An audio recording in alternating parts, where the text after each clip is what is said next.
Tonight was really an informational event.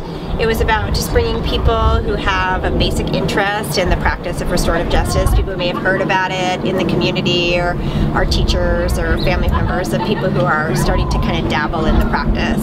Thank you for being open to hearing more about restorative justice. I'm Barbara Lindholm, principal here at Reid. Restorative justice has transformed our school. So restorative justice is it's a practice and it's a theory of justice that asks us to think about violence and crime as a harm to relationships. So that means that the solution is restoring those relationships. So it's really coming together with people you've harmed in a very regulated process to make those harms better, as right as possible. And in schools it's also to build community, so we use the practice of sitting in circle, students have a talking piece, they pass it around, they listen to each other, they learn about each other, they really build that positive school climate that we're all looking for. Raise your hand if you ever heard of circles when someone's talking about restorative justice. Circles is actually sitting in a circle and using a talking piece. Usually a talking piece is just an item, anything, a cell phone, a pen. It could be a very meaningful object that they bring as well, where you're sitting and you're sharing and listening. Part of it could be getting to know each other, finding commonalities, learning to respect each other and what that would look like.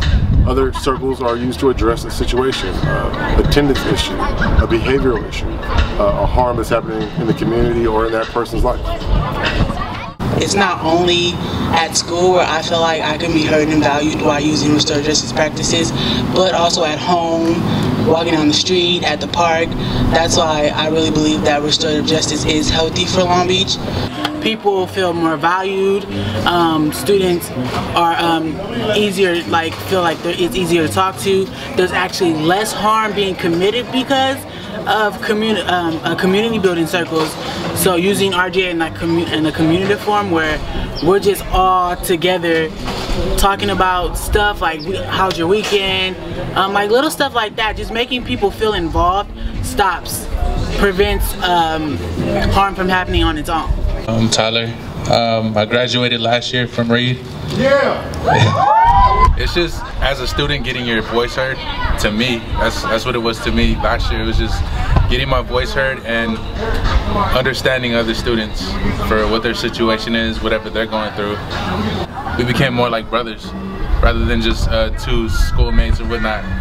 Like, we had more in common than we thought because of restorative justice. That alone is a scary road. Can't folks face in life, day one's dead and gone. But I'm just trying to keep a right mind. Really gets to the root cause of things. Zero tolerance just basically says you did something wrong, we don't really care why you did it, we're just going to send you out. Restorative justice asks, why did you do this and what do you need to make sure you don't do this again? So it's really getting to the root cause of the problem.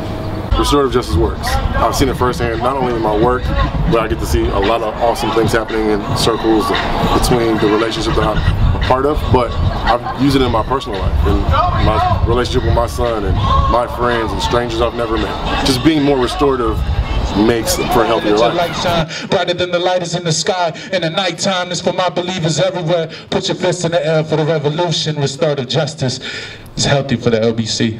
Yeah!